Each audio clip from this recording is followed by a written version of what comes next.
Antón, a pesar de ser un home bo e amable, non era relixioso e nunca asistiu á misa. O día que morreu, o cura do pobo negouse a enterralo no cemiterio sagrado, debido á súa falta de fe.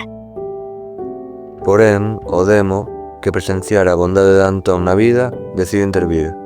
Preséntase ante o cura e ofrécelle un trato. Se acepta enterrar a Antón en terra sacra, daralle unha gran fortuna. O cura, cegado pola cobiza, aceptou a proposta do demo e enterrou a Antón no cemiterio. Porén, ao recibir a fortuna, descubriu que as moedas eran en realidade pedras, e ao aceptar o trato co demo, perdeu a alma e foi condenado ao inferno. Antón, pola súa banda, a pesar de non ser relixioso, foi recompensado pola súa bondade e atopou a paz eterna.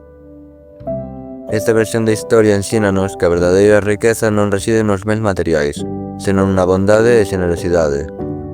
Tamén nos lembra que a cobiza pode levarnos a tomar decisións equivocadas.